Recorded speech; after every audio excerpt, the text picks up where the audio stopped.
Hey guys, my name is Claude. Welcome to the Cirque Show 24/7. As you can see, the Cirque isn't here, but he will be here next week. So starting off, this is season 3, episode 16 of Arrow called The Offer. So as the title says, it's the offer that Ra's al Ghul gives to Oliver to become the next heir in line to become the next Ra's al Ghul. He declined it right now. As the episode progresses, he kind of goes in the middle. He's thinking about it. He's thinking of doing it. But then at the end, it seems like he is not. He's going to stay with his city and do what he's been doing because, like Felicity told him, he found his reason. He refound his reason. He knows he's doing this because of his father, and he keeps doing that. So that's his answer for now.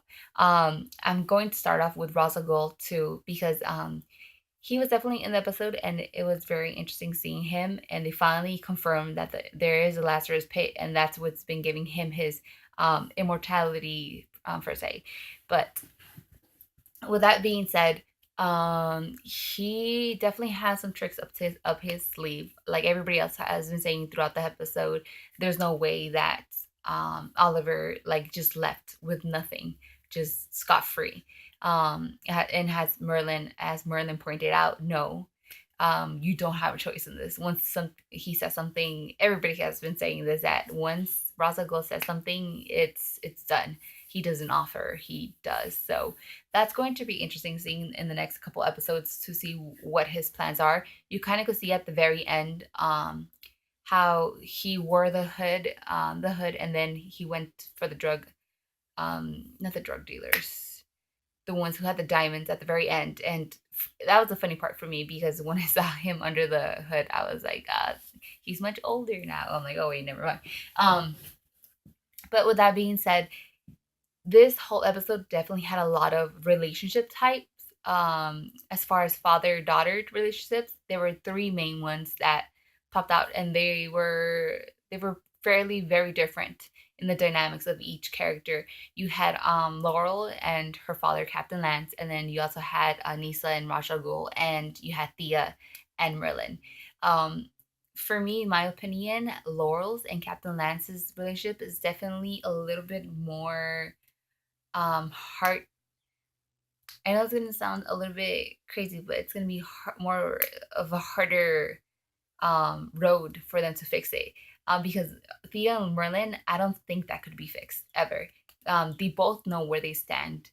Um, Thea doesn't like Merlin. Merlin knows this, and he offers her, like, okay, you could kill me if you want to, and then. But she's contemplating. But I will go back to her because she's going through a lot of stuff right now, and especially in this episode.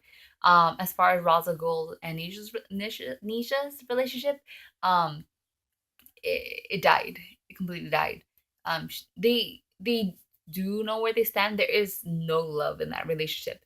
Both of them know this, because especially where Oliver lets Nisha go, and then she's like, well, my father would not trade my life for yours. So she knows.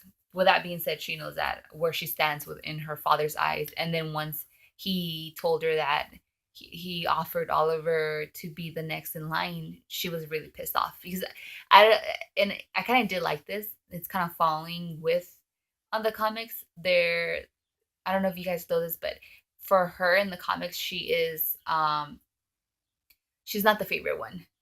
Definitely Talia is the favorite one. She is definitely seen as the bad, not the bad apple in that family. So the fact that this happened, which was pretty cool, because you did follow a little bit along with the comics, which that's why I do like the show, because you get your moments of, oh, I remember that, or I know where that's coming from. But and then at the end, I like that Nisha went to go see Laurel, and they're gonna team up, I think, or maybe, I don't know, prediction. But I did enjoy that she's gonna he just offered to, not really offered, but kind of offered, because she has nowhere else to go, offered to train Laurel. So I'm excited to see the results of that, because Oliver keeps telling Laurel that she needs to train more, and he's not offering any type of teachings. And he's still not comfortable with her being who she is, but he's accepted it and saying, okay, if this is what you're gonna do, then this is what you're gonna do. Um, I do like the dynamic between Laurel and Roy. I feel like they're gonna be and they are good partners. Um, Back to Thea. Thea was a very emotional wreck through this whole episode. She doesn't know where to stand. She doesn't. She's having a lot of emotional issues, and that was a little bit weird. That at the end she went back to Roy. I kind of expected it because I don't know. She was sent to do that. Like, oh, go back to your love interest, or yeah. And poor Roy, he's like, okay, well, not poor Roy, but we'll see how that goes. I don't think it's gonna work very well. Let's see. Am I forgetting anything? Oh, Olicity is definitely they both know where they stand as well. I like how Oliver is like, well, yeah. I mean, I lost my chance, and I like how Olicity is still that glued to the Arrow clan. Oh, and also Diggle. Diggle's so calm about everything, but I feel a little bit bad for him since he knows what's going on with almost everything. I feel like he's so frustrated. He's like, God, can't you guys just make up?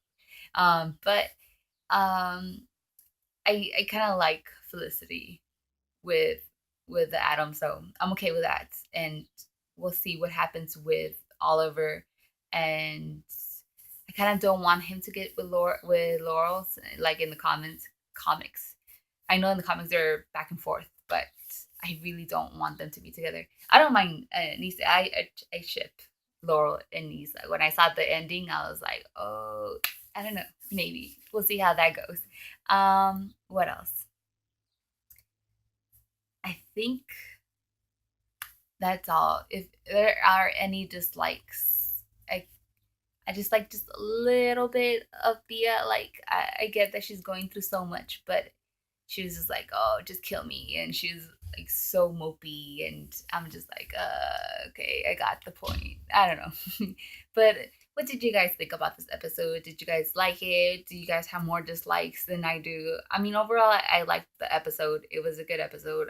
Definitely am really curious to see what happens. What will Roz do in order to get Oliver to accept the offer? Because Oliver seemed pretty solid in saying no. And everybody else is like, well, Ross is not gonna take that. He's not gonna take that for an answer. But yeah, tell me what you guys think. If you guys have any theories that he might actually do in order to keep to get Oliver, or are there any other likes or dislikes that I did not mention in this video? Just comment below. And again, thank you so much. We'll see you guys next week. Bye.